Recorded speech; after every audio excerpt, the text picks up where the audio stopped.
The November wind cut through Weaverville, California like a blade, and Rhett Anderson pulled his hat lower as he stepped out of the general store into the darkening street. He hadn't expected to find anyone huddled against the saloon wall on a night like this, much less a young woman in nothing but a thin cotton dress, her whole body trembling violently in the bitter cold. "Miss."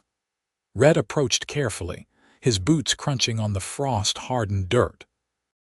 "Miss, are you all right?"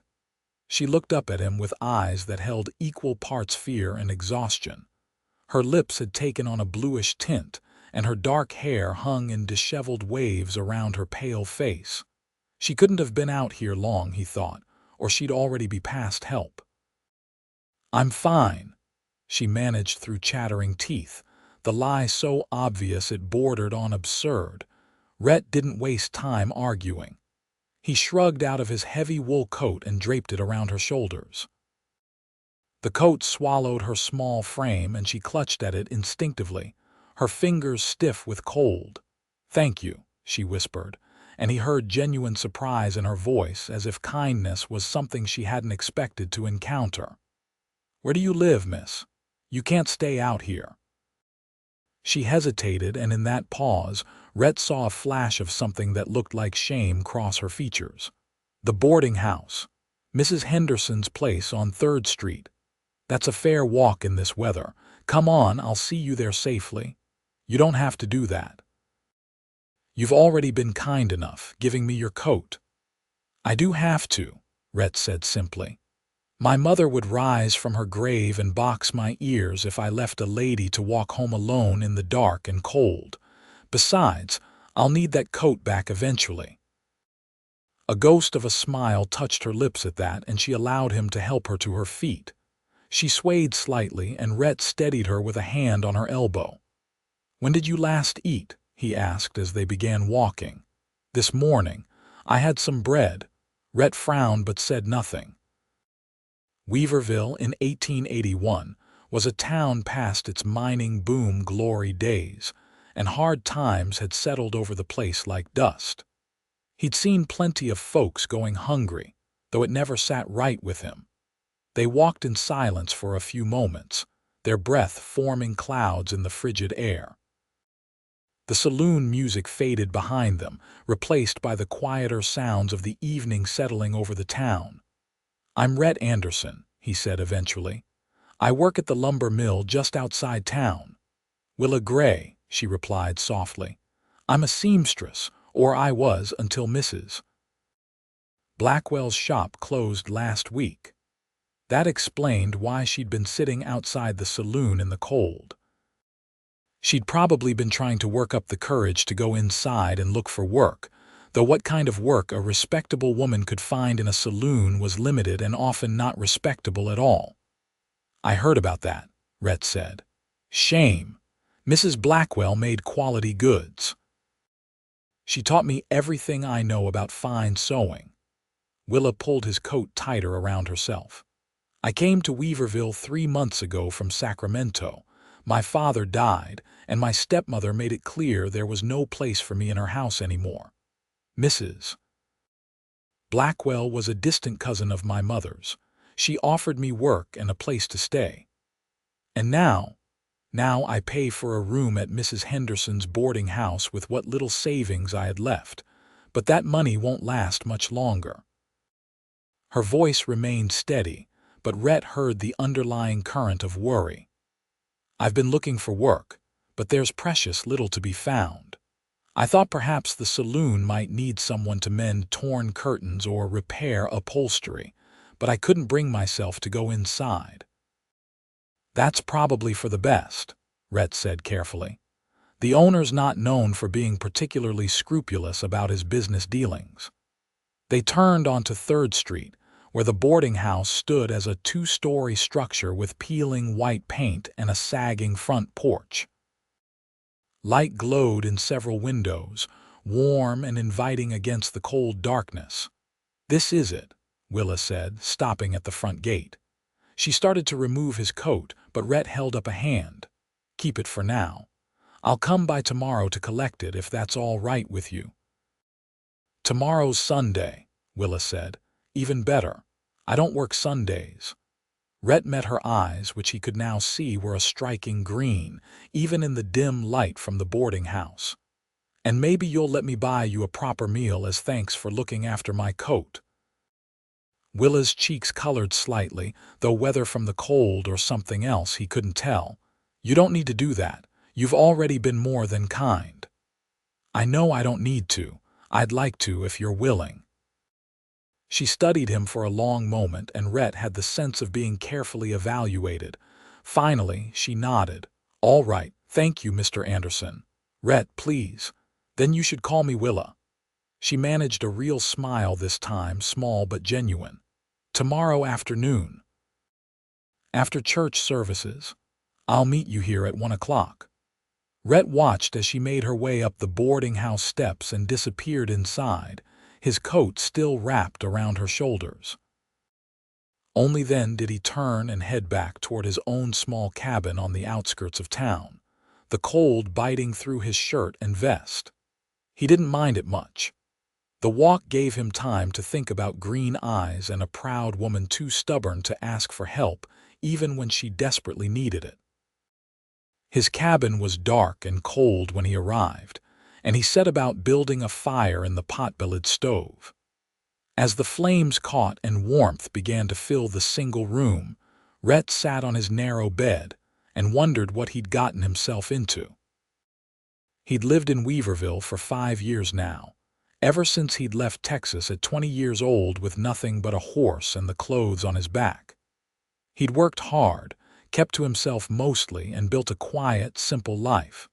He had his job at the mill, a few friends, and enough money to get by. It wasn't exciting, but it was his. Meeting Willa Grey felt like a door opening onto something he hadn't known he was looking for. The next morning dawned clear and bitterly cold. Rhett attended the early service at the small Methodist church on the edge of town, then spent the remaining hours until 1 o'clock pacing his cabin and trying not to overthink things. He changed shirts twice, then felt foolish about it and changed back to the first one. At precisely 1 o'clock, he arrived at Mrs. Henderson's boarding house to find Willa waiting on the porch. She wore a different dress, this one a deep blue wool that looked warmer than what she'd had on the night before, though still threadbare in places. His coat was folded neatly over her arm. "Good afternoon," she said, descending the steps to meet him. "I had Mrs. Henderson brush and air your coat. I hope that's all right." "More than all right, thank you." Rhett took the coat and put it on, immediately feeling the warmth it provided. "Are you hungry?" "Starving," Willa admitted with a rueful smile. "I'm afraid I've been rationing my meals rather strictly." They walked to Patterson's restaurant, one of the few decent eating establishments in Weaverville that wouldn't raise eyebrows about a man and woman dining together unchaperoned. Mrs.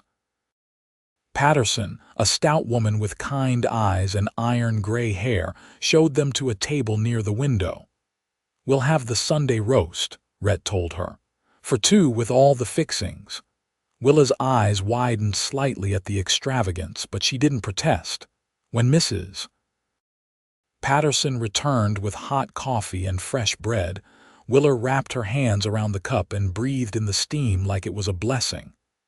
"Tell me about Texas," she said suddenly. "I can hear it in your voice, the way you talk. You're from there originally, aren't you?" Rhett nodded. "Born and raised on a cattle ranch outside Fort Worth. My parents worked land that belonged to someone else, trying to save enough to buy their own place someday." "What brought you to California?" "They died," Rhett said simply. "Yellow fever swept through one summer when I was 19. Took both of them within a week of each other. The landowner let me stay on for a while, but it wasn't the same. Everything reminded me of them. I needed to start fresh somewhere, so I headed west. Ended up here because my horse threw a shoe just outside town, and I liked the look of the place well enough to stay." "I'm sorry about your parents," Willa said softly. "I know what it's like to lose them. Your father died recently, you said." 6 months ago. He was a banker in Sacramento, very respected. When he died, I discovered he'd remarried a year earlier, someone I'd only met twice. She was younger than him by 20 years and had 2 daughters of her own from a previous marriage. Willa's voice took on a bitter edge. My father left everything to her. She made it clear I was no longer welcome in what had been my home since birth. That's cruel. It's legal, Willa said with a shrug, though Rhett could see the hurt still raw beneath her composed exterior. She didn't owe me anything, technically. I was 21 and perfectly capable of taking care of myself, or so she said when she handed me $50 and suggested I seek my fortune elsewhere. Mrs. Patterson arrived with their meals before Rhett could respond, and for a few minutes they focused on eating. Rhett noticed how Willa tried to maintain her manners even while clearly ravenous, cutting small bites and chewing carefully. It spoke to her upbringing, the life she'd led before circumstances turned against her. "This is wonderful," Willa said after she'd taken the edge off her hunger. "I can't remember the last time I had a proper meal like this." "Thank you, Rhett. You're welcome." He paused, weighing his next words carefully. "What will you do if you can't find work in Weaverville?" "I don't know," Willa admitted. "I've thought about moving on, trying my luck in Red Bluff, or maybe even going back to Sacramento. But I spent most of my savings on the journey here and setting up with Mrs. Blackwell. I have enough for maybe 2 more weeks of room and board, and that's if I don't eat much. Not enough to travel anywhere else." The dejection in her voice tugged at something in Rhett's chest. He'd been in tight spots before, times when he didn't know where his next meal was coming from or if he'd have a roof over his head. He wouldn't wish that feeling on anyone, especially not someone like Willa, who'd clearly been raised for better things than destitution. "Can you do other kinds of work besides sewing?" he asked. "I can cook and clean well enough, though I've never done it professionally. I can read and write and do figures. My father insisted on a good education." Willa set down her fork, her expression thoughtful. "Why do you ask?" "I'm thinking about the situation," Rhett said. "Weaverville's not a big town, but there might be opportunities if you know where to look. Mrs. Henderson might need help at the boarding house. Or the school teacher, Miss Abernathy, she's been complaining about needing someone to help with the younger children." "I hadn't thought about teaching," Willa said slowly, "though I suppose I could do it. Children don't frighten me. I could introduce you to Miss Abernathy if you'd like. We're friendly enough. She comes to the mill sometimes to buy wood for the schoolhouse stove." Willa's face brightened. "Would you? That would be incredibly helpful. Consider it done. I'll speak with her tomorrow." They finished their meal in companionable conversation, talking about small things like the weather and the town, and the changes that had come to Weaverville as the mining industry dried up. Rhett found himself enjoying Willa's company more than he'd enjoyed anyone's in a long time. She was intelligent and well-spoken, with a dry sense of humor that emerged once she felt comfortable enough to let it show. When they finally left Patterson's, the afternoon sun had started its descent toward the western mountains, painting the sky in shades of orange and pink. Rhett walked Willa back to the boarding house, reluctant for the afternoon to end. "Thank you again for the meal," Willa said when they reached her gate, "and for offering to help with Miss Abernathy. You've been very kind to a stranger." "You're not a stranger anymore," Rhett said. "At least, I hope you're not." Willa smiled, and it transformed her whole face, chasing away the worry lines that seemed etched around her eyes. "No, I suppose we're not strangers now. Would it be all right if I called on you again? Maybe took another walk if the weather's decent?" "I'd like that very much." Rhett touched the brim of his hat and watched her go inside, feeling like something significant had shifted in his carefully ordered world. He walked home with his hands in his pockets and his mind full of green eyes and a smile that made his chest feel tight. True to his word, Rhett stopped by the schoolhouse Monday afternoon after his shift at the mill. Miss Abernathy, a spinster woman in her 40s with sharp eyes and a no-nonsense manner, listened to his explanation about Willa's situation. A seamstress, you say? Can she teach basic letters and numbers? She had a good education. Her father was a banker. Miss Abernathy nodded slowly. I could use help with the younger students. I have 32 children ranging from 5 to 15 years old, all in one room. It's chaos trying to teach the older ones anything meaningful while keeping the little ones from running wild. If she's willing to work for modest pay, I can offer her a position. I'll bring her by tomorrow afternoon so you can meet her. See that you do. Miss Abernathy gave him a knowing look. You're taking quite an interest in this young woman's welfare, Mr. Anderson. Rhett felt his neck grow warm. Just trying to help someone in need, madam. Of course. Her expression softened slightly. It's good of you. We need more people willing to look out for each other in this town. Rhett went straight to the boarding house from the schoolhouse and found Willa in the parlor, mending what looked like a torn sheet. She looked up when he entered, her face lighting with surprise and pleasure. Rhett, I wasn't expecting to see you today. I spoke with Miss Abernathy, he said, trying to contain his excitement. She's willing to meet with you about a position helping her at the school. Willa stood so quickly she nearly dropped her sewing. Truly. When? Tomorrow afternoon. I told her I'd bring you by around 3 o'clock after the children are dismissed for the day. Oh, Rhett. Willa pressed a hand to her chest, her eyes shining. I don't know how to thank you. No need for thanks. I just made an introduction. You'll have to win the position on your own merits. Still, you didn't have to do any of this. You could have walked away after seeing me home on Saturday night. I could have, Rhett agreed, but I didn't want to. The words hung between them, weighted with meaning beyond their simple surface. Willa's cheeks colored prettily, and she looked down at the sewing in her hands. Would you like to sit for a while? She asked. Mrs. Henderson doesn't mind visitors in the parlor as long as the door stays open. They sat together on the worn sofa, talking while Willa continued her mending. Rhett learned that she loved reading, particularly novels, though she'd had to leave her small collection of books behind when she left Sacramento. She told him about her childhood, growing up as the cherished only daughter of a man who'd loved her mother desperately and transferred all that love to their child when his wife died of consumption. He never really recovered from losing her, Willa said quietly.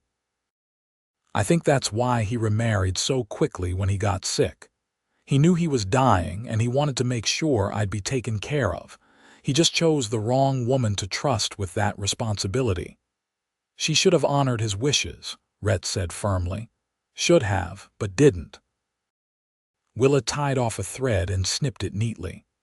I've learned that the world doesn't always work the way it should. Sometimes you just have to make the best of what you're given. That's a hard lesson to learn so young. I'm 21, not so very young. I'm 25, Rhett said. And I still feel like I'm figuring things out most of the time. Willa laughed, a light, musical sound that made Rhett want to say something funny just to hear it again. They talked until the parlor grew dim with approaching dusk, and Mrs. Henderson came in to light the lamps and give Rhett a pointed look that suggested it was time for him to leave. The next afternoon, Rhett collected Willa from the boarding house and walked her to the schoolhouse. She'd worn her best dress, a gray wool that had been carefully maintained despite its age, and had pinned her hair up in a neat arrangement that showed off the graceful line of her neck. I'm nervous, she confessed as they approached the small wooden building. Don't be. Just be yourself. Miss Abernathy's fair. She'll judge you on your merits, nothing else. The interview went better than Rhett had dared hope. Miss Abernathy asked Willa questions about her education and experience, had her read from a primer and solve several arithmetic problems, then nodded with satisfaction.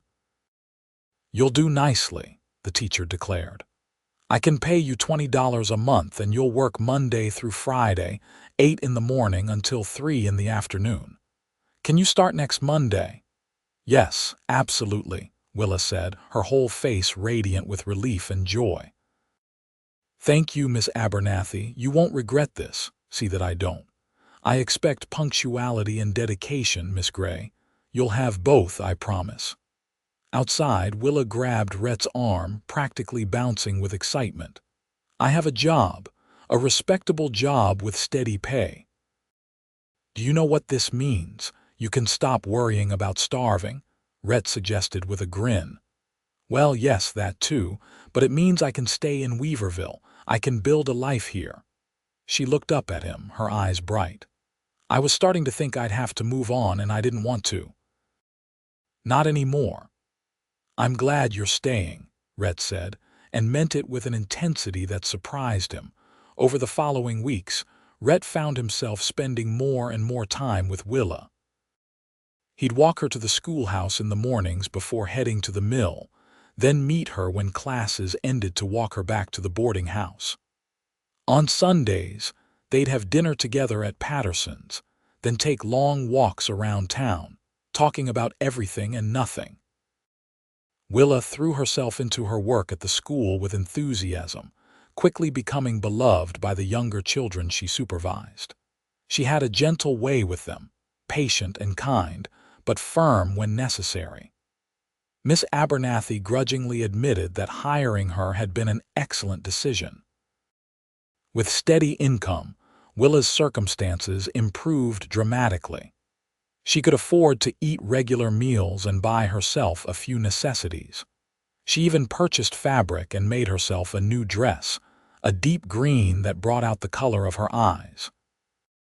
The first time Rhett saw her wearing it, he couldn't find words for a full minute, just stood there staring like a fool until Willa laughed and asked if something was wrong. "Nothing's wrong," he'd managed. "You look beautiful." The word had slipped out before he could stop it, but he didn't regret it when he saw the pleased blush that colored her cheeks. December arrived with snow in the mountains and frost every morning. The mill slowed down as winter weather made logging more difficult, which meant shorter hours for Rhett. He didn't mind. It gave him more time to spend with Willa. They were walking back from the school one particularly cold afternoon when they passed the small church where Rhett attended services. On impulse, he asked, "Would you like to see inside? It's warmer than being out here." "All right." The church was empty and quiet, lit only by the pale winter sunlight coming through the windows. Their footsteps echoed on the wooden floor as they walked down the center aisle. "It's peaceful," Willa said softly, as if afraid to disturb the silence. "I like coming here sometimes when no one else is around. It gives me space to think." They sat together in one of the pews, shoulders nearly touching. Rhett could smell the faint lavender scent Willa wore, something she'd bought with her first month's wages. "Can I ask you something?" Willa said after a moment. "Anything." "Why did you help me that night? The night you found me outside the saloon, you didn't know me." "I could have been anyone. Trouble you didn't need in your life." Rhett considered the question. He'd asked himself the same thing more than once, trying to understand what had prompted him to get involved instead of walking past like anyone else would have done. "I grew up watching my father take care of people," he said finally. "We didn't have much, but what we had we shared. He always said that a man's worth isn't measured by what he owns but by how he treats those who can't do anything for him in return." Rhett looked at Willa, meeting her eyes. "But if I'm being honest, it wasn't just about being a good person. There was something about you, even shivering and half frozen in the dark, something that made me want to know you to help you. I can't explain it better than that." "I felt it too," Willa whispered. "When you put your coat around me, I looked up at you and felt safe for the first time since my father died. Like maybe things would be all right after all." Rhett reached over and took her hand, the gesture feeling both daring and perfectly natural. Willa's fingers curled around his, and they sat there in the quiet church, holding hands and not needing to say anything more. That night, Rhett lay awake in his cabin, staring at the ceiling and admitting to himself what he'd been trying to ignore for weeks. He was falling in love with Willa Grey. Maybe had already fallen, completely and irrevocably. The realization should have frightened him, but instead it felt right, like finally acknowledging something he'd known all along. The question was what to do about it. Willa was just getting her life back together, finding her footing in Weaverville. The last thing she probably wanted was romantic complications. But every time he saw her, every conversation they shared, the feeling grew stronger. He wanted to wake up next to her every morning. Wanted to build a life with her, a real life, full of all the things he'd stopped letting himself dream about after his parents died. Christmas approached, and Weaverville took on a festive air despite the hard times. The merchants decorated their storefronts with pine boughs and ribbon. The church organized a Christmas Eve service and social, with food and music and dancing. Rhett spent what little extra money he had on a gift for Willa, a book of poems he special ordered from Sacramento. It arrived 3 days before Christmas, and he wrapped it carefully in brown paper and string. On Christmas Eve, he escorted Willa to the church social. She wore her green dress and a shawl she'd sewn herself, decorated with intricate embroidery. They ate cookies and drank hot cider, talked with neighbors, and watched the children perform a nativity play that Miss Abernathy had organized. When the music started, Rhett gathered his courage and asked Willa to dance. She accepted with a smile that made his heart race, and he led her to the cleared space that served as a dance floor. Rhett wasn't a particularly good dancer, but Willa didn't seem to mind. They moved together to the fiddle music, and when the song ended and a slower tune began, he pulled her a little closer. She came willingly, resting one hand on his shoulder while he held the other. "I have something for you," Rhett said quietly, so only she could hear. "A Christmas gift." "Rhett, you shouldn't have. I didn't get you anything." "I didn't expect you to. I just wanted to give you something." After the dance ended, they stepped outside where it was quieter. The night was cold but clear, stars brilliant overhead. Rhett pulled the wrapped package from his coat pocket and handed it to Willa. She opened it carefully, preserving the paper. When she saw the book, her eyes widened. "Rhett, this is too much. Books are expensive. You said you had to leave yours behind. I wanted you to have something to read." He felt suddenly self-conscious. "If you don't like poetry, I can exchange it for something else." "No, I love poetry." Willa opened the book, running her fingers over the pages with reverence. "This is the most thoughtful gift anyone's ever given me." Before Rhett could respond, she stood on her toes and kissed his cheek, soft and quick. When she pulled back, they stared at each other, the moment stretching between them, heavy with possibility. "Willa," Rhett said, his voice rough, "I need to tell you something." "What?" "I'm in love with you." The words came out simpler than he'd planned, without any of the eloquence he'd rehearsed. But they were true, and he saw in Willa's face that she knew it. "I love you too," she said, her voice shaking slightly. "I have for weeks now, maybe longer. I kept telling myself it was too soon, that I shouldn't feel this way so quickly, but I can't help it." Rhett cupped her face in his hands, his thumb brushing across her cheekbone. "Can I kiss you? Properly this time?" "Yes." He kissed her slowly, tenderly, there under the winter stars while music and laughter drifted from the church. Willa's arms came around his neck, and she kissed him back with a sweet eagerness that made his head spin. When they finally broke apart, both breathing hard, Rhett rested his forehead against hers. "Marry me," he said. I know it's fast and I don't have much to offer, just a cabin that's barely big enough for one person and a job that pays enough to get by. But I love you, Willa. I want to spend my life with you." "Yes," Willa said without hesitation. "Yes, I'll marry you." They kissed again, sealing the promise, and Rhett felt like his heart might burst with happiness. He'd found her shivering outside a saloon just 2 months ago, a stranger in need of help. Now she was his future, his everything. They returned to the social hand in hand, faces flushed with cold and joy.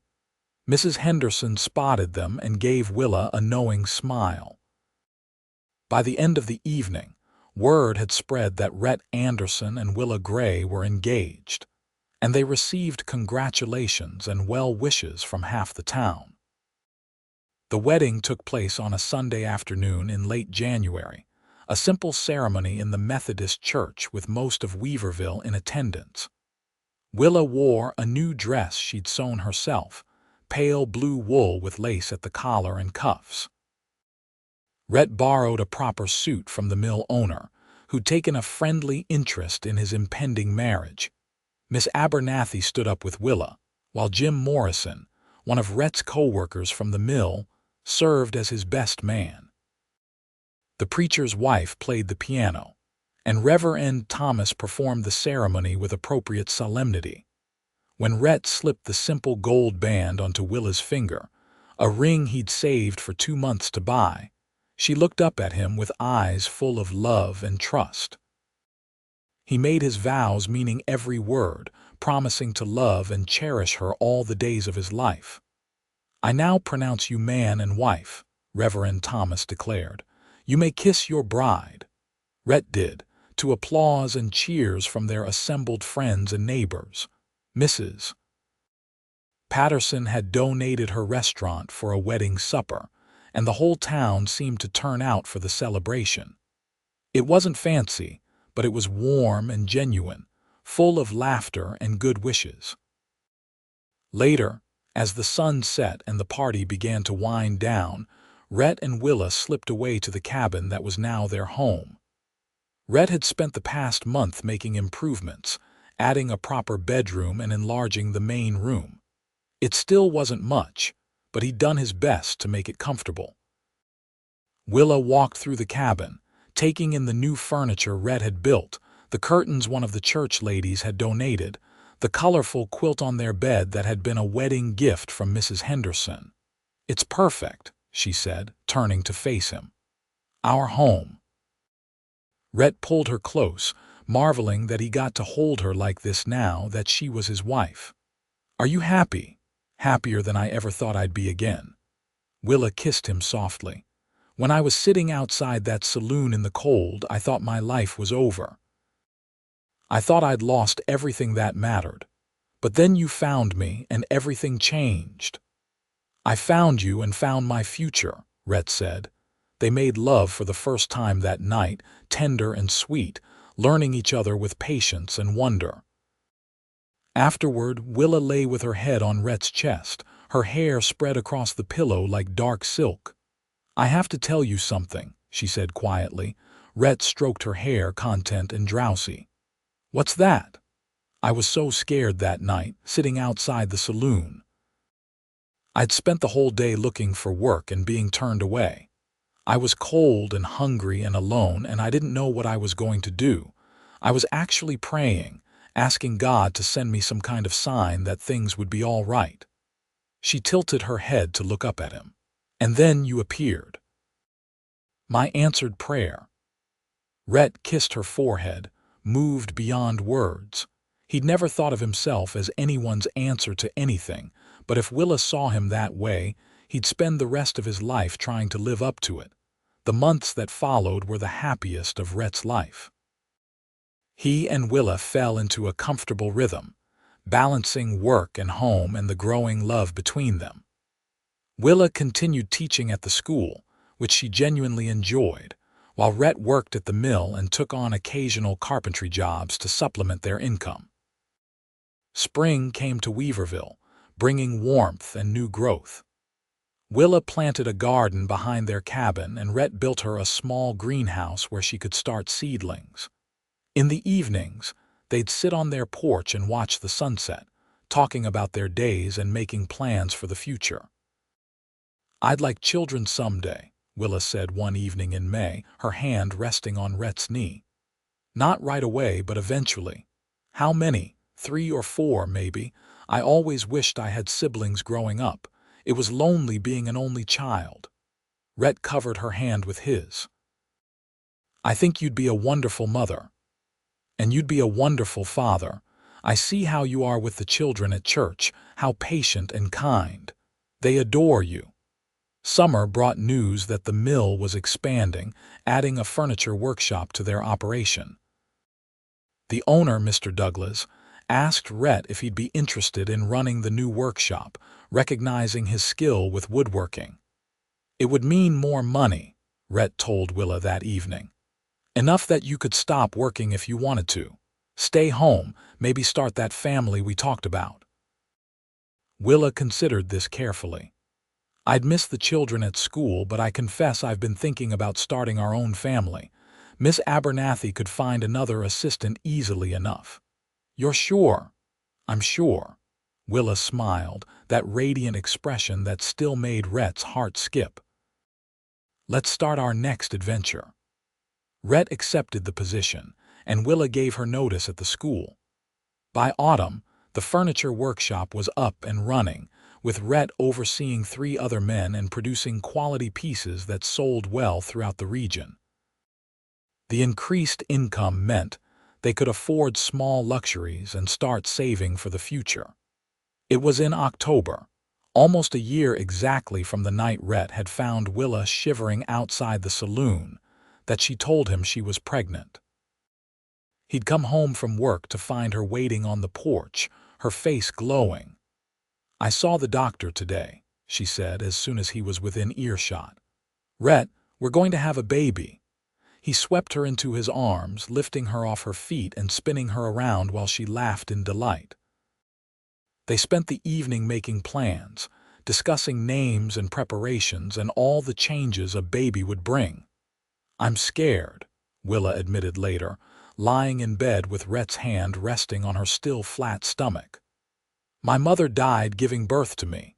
What if something goes wrong?" "Nothing will go wrong," Rhett said firmly, though fear clutched at his own heart.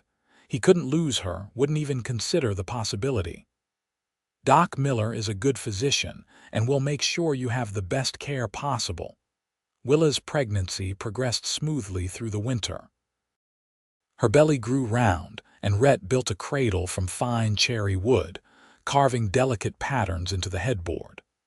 The church ladies threw her a small party, bringing baby clothes and blankets and advice. In late May, on a warm afternoon with birds singing outside the window, Willa went into labor. Mrs. Henderson came to stay with her while Rhett fetched Doc Miller. The hours that followed were the longest of Rhett's life, pacing in the main room while Willa labored in the bedroom with the doctor, and Mrs. Henderson attending her. When he finally heard the lusty wail of a baby crying, Rhett nearly collapsed with relief. Doc Miller emerged a few minutes later, wiping his hands on a towel and smiling. "Congratulations, Mr. Anderson. You have a healthy son." Rhett rushed into the bedroom to find Willa propped up against the pillows, exhausted but radiant, holding a tiny bundle wrapped in a white blanket. She looked up when he entered, tears streaming down her face. "We have a son," she said wonderingly. "Rhett, look at him. He's perfect." Rhett knelt beside the bed, gazing down at the tiny red face of his child. The baby had dark hair like Willa's and a surprisingly strong grip when Rhett offered him a finger. "He's beautiful," Rhett whispered, "just like his mother." They named him Robert, after Rhett's father, with the middle name William, after Willa's father. Little Robert was a good baby, easy-going and quick to smile. Rhett had never known love could feel like this, all-consuming and fierce and tender at the same time. The years passed in a blur of happiness and hard work. Willa proved to be as natural a mother as Rhett had expected, patient and loving with their son. When Robert was 2, she became pregnant again, this time with a daughter they named Rose. 2 years after that, another son, Henry, joined the family. The cabin had long since grown too small, so Rhett bought land on the edge of town and built a proper house, a 2-story structure with 4 bedrooms and a large kitchen. Willa planted roses around the front porch and kept a vegetable garden that was the envy of the neighborhood. The furniture workshop thrived, gaining a reputation throughout Northern California for quality craftsmanship. Rhett took on apprentices and expanded the operation, eventually buying the business from Mr. Douglas when the older man decided to retire. Through it all, his love for Willa only deepened. She was his partner in everything, the person he turned to for advice and comfort, the one who made him laugh and kept him grounded.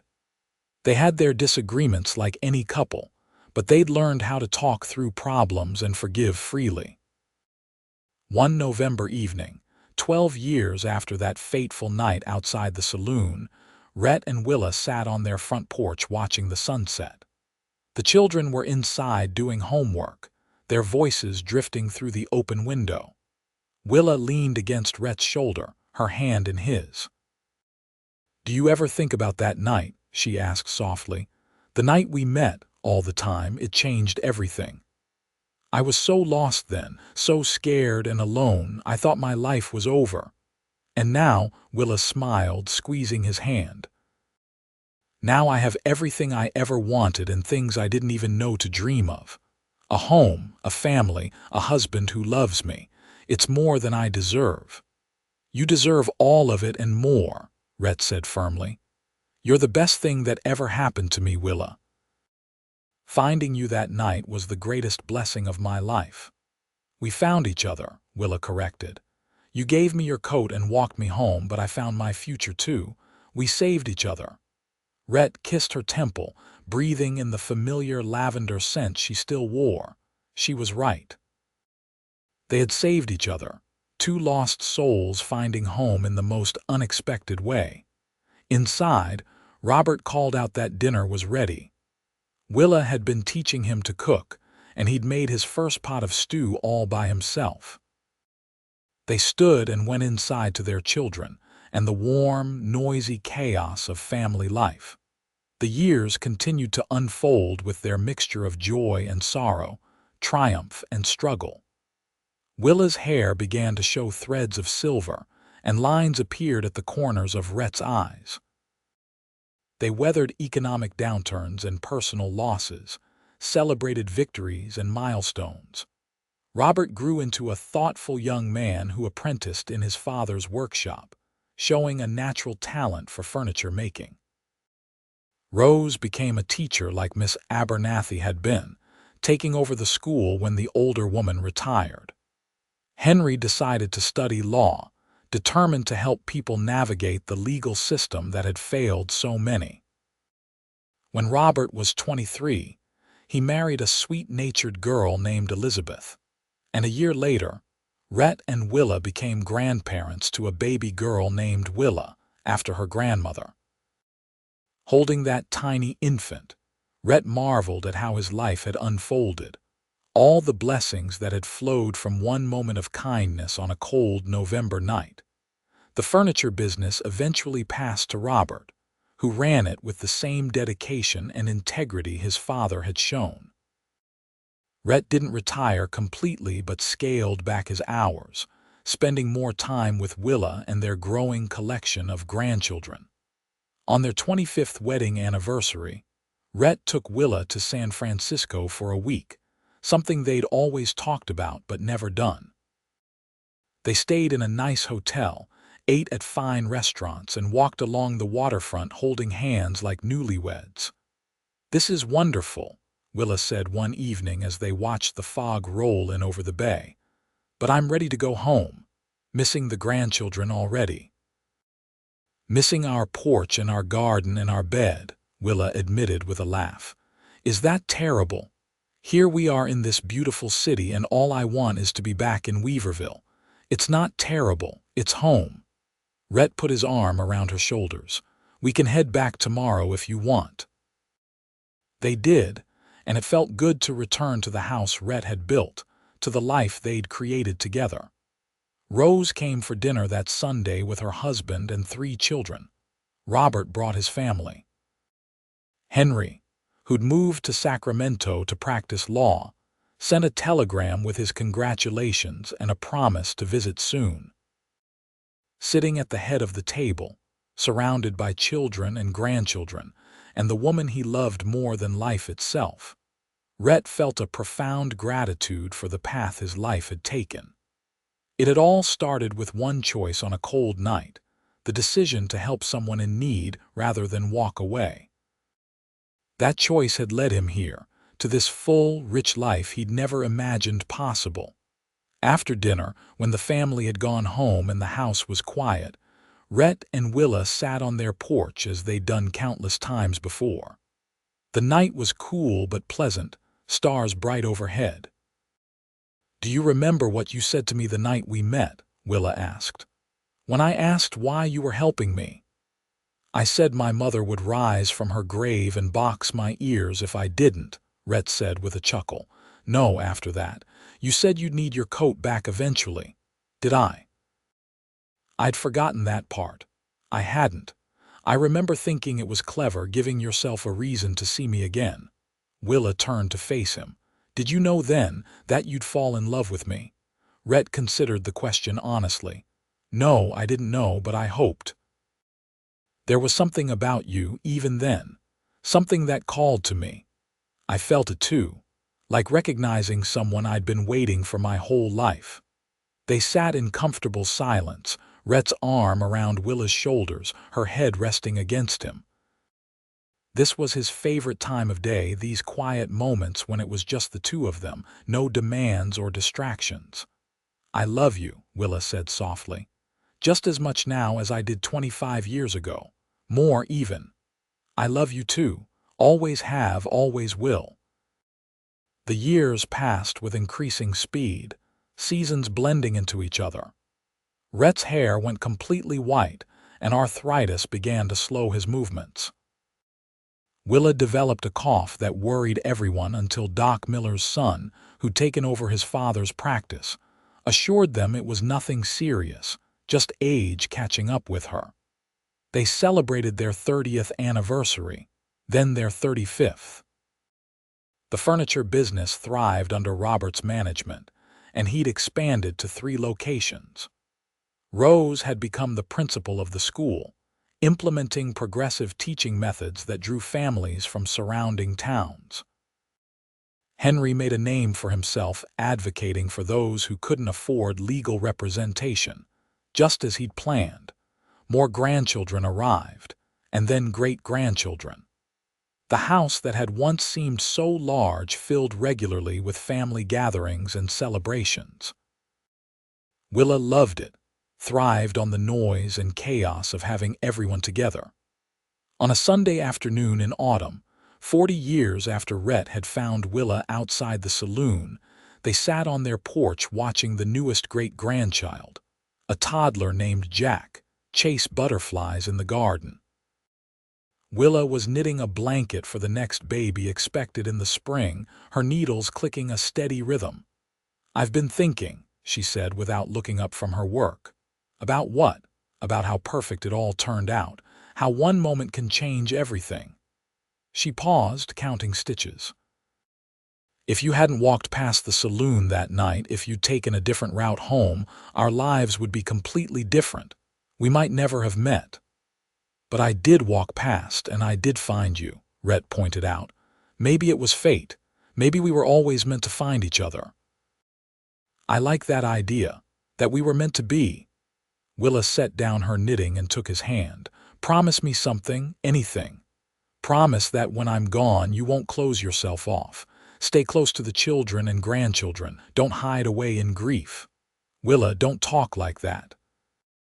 We're not young anymore, my love. We have to be realistic." Her voice was gentle but firm. I want you to promise. I need to know you'll be all right. Rhett swallowed hard, hating this conversation but knowing she was right. I promise. But you have to promise me the same thing. If I go first, you'll keep living, not just existing. I promise. Little Jack ran up to the porch then, demanding that his great-grandfather come see the caterpillar he'd found. Rhett let himself be led away, grateful for the interruption. Winter came hard that year, with heavy snows and bitter cold. Willa's cough returned, worse than before. By February, she was spending most of her days in bed, too weak to do much more than receive visitors and work on small sewing projects. The doctor prescribed rest and warm broths, but they all knew the truth.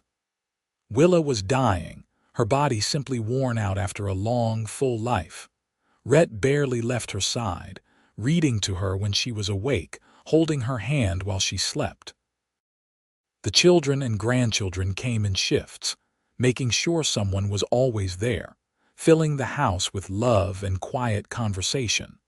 On a gray March afternoon, Willa woke from a nap and found Rhett sitting beside the bed, watching her with eyes full of love and sorrow. "How long have I been asleep?" she asked, her voice weak. "A few hours. Rose just left. She'll be back tomorrow with the children." Willa nodded slightly. "Rhett, I need to tell you something. Save your strength, love. No, I need to say this while I still can." She squeezed his hand with what little strength she had left. "Thank you for finding me that night. Thank you for giving me your coat and walking me home. Thank you for loving me and giving me the most beautiful life I could have imagined. I've been so happy, Rhett, so very happy." Tears streamed down Rhett's face unchecked. "You gave me everything too. I was just going through the motions before you, existing but not really living. You showed me what it meant to have a family, a purpose, someone to love more than myself. We had a good life together, didn't we?" "The best life," Rhett confirmed. "No regrets except wishing we had more time." 40 years is nothing to sneeze at," Willa said with a shadow of her old humor. "We packed a lot of living into those years." "We did." Rhett brought her hand to his lips, kissing her knuckles gently. "I love you, Willa. I'll love you until my last breath and beyond." "I love you too. Always and forever." She closed her eyes, a peaceful expression settling over her features. Her breathing grew shallow, each breath further apart than the last. Rhett held her hand and told her stories about their life together, reminding her of the good times, the laughter, the love they'd shared. As the sun set, painting the sky in shades of gold and pink, Willa Grey Anderson took her last breath and slipped quietly away. Rhett felt the moment she left, felt the absence where her presence had always been. He sat there holding her hand as darkness fell, tears falling silently, grieving the loss of his heart, his home, his everything. The funeral was well attended, practically the whole town coming out to pay their respects to a woman who'd touched many lives through her kindness and grace. Rhett stood stoic through the service, supported by his children on either side. The months that followed were the hardest of Rhett's life. The house felt empty without Willa's presence, silent in a way that pressed against his ears. He kept his promise, though, staying involved with his family, having Sunday dinners with Robert and Elizabeth, visiting Rose at the school, corresponding regularly with Henry. But the nights were long and lonely, and more than once Rhett sat on the porch where he and Willa had spent so many evenings, talking to her as if she could still hear him. Maybe she could. He liked to think so. Spring arrived, bringing new life and growth. Rhett planted Willa's garden as she would have done, finding comfort in the familiar task. The roses around the porch bloomed profusely, almost as if Willa was sending him a message that she was still there in spirit. One evening, as Rhett sat on the porch watching the sunset, Robert came to visit. He sat down in the chair that had been Willa's, and for a moment neither of them spoke. "How are you doing, Pa?" Robert asked finally. "I'm managing. Some days are harder than others, but I'm keeping my promise to your mother, staying engaged with life, not hiding away. She'd be proud of you." "I hope so."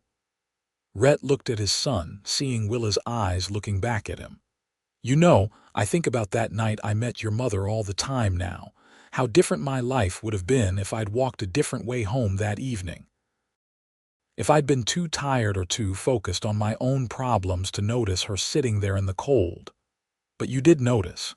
You stopped and helped when you didn't have to. Best decision I ever made." Rhett smiled, a real smile despite the ache in his chest. "Your mother saved me just as much as I saved her that night. Maybe more. She taught me how to love, how to be part of something bigger than myself. Everything good in my life came from that one moment of choosing kindness."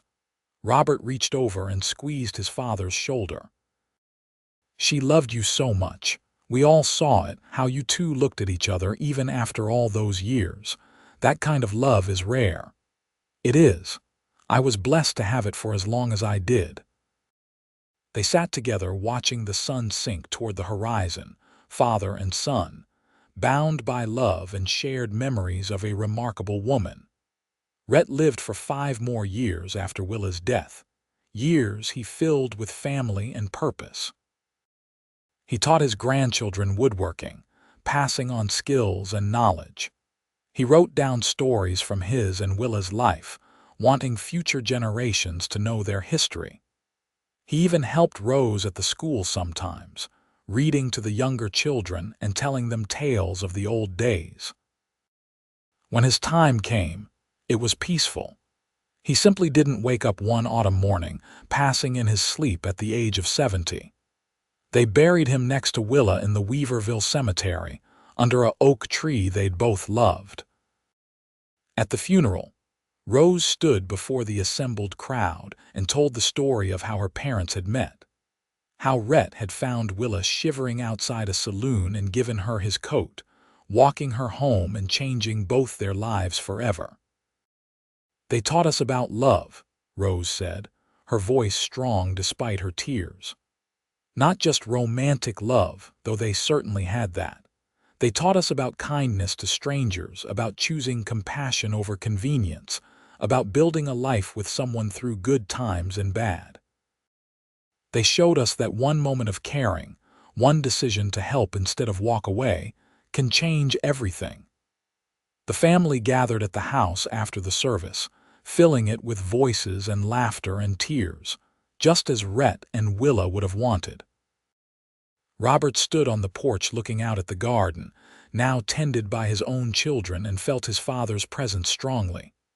"You did good, Pa," he said quietly. "You and Ma both.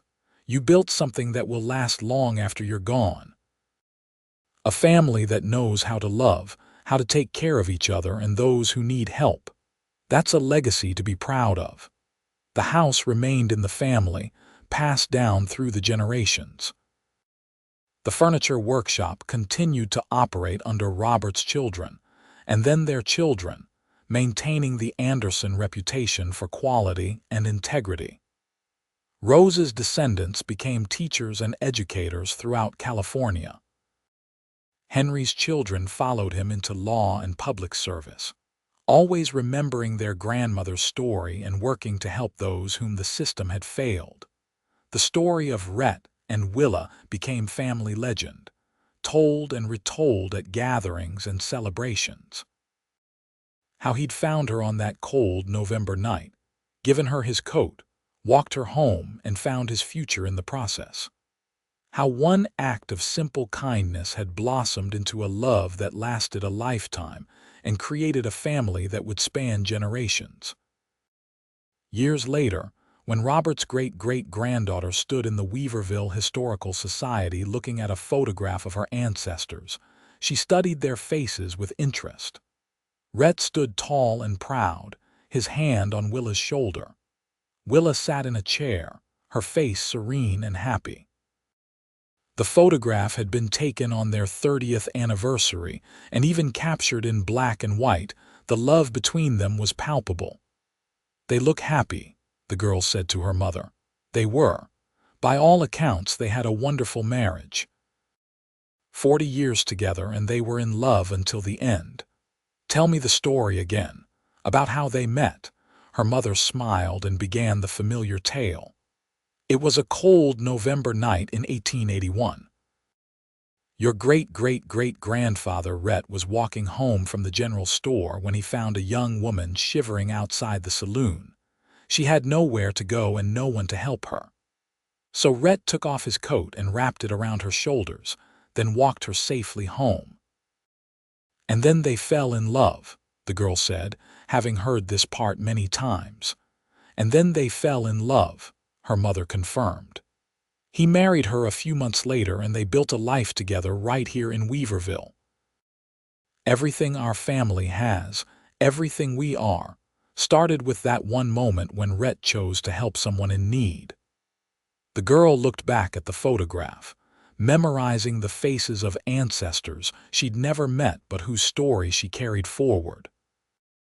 She understood now what her mother had been trying to teach her, the lesson that Rhett and Willa had passed down through the generations.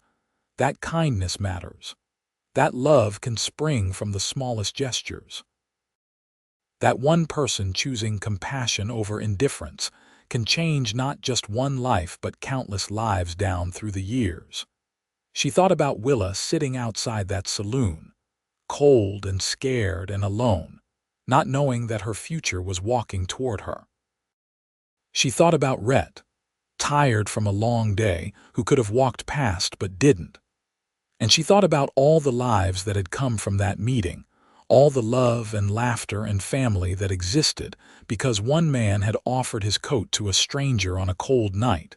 It was a good story.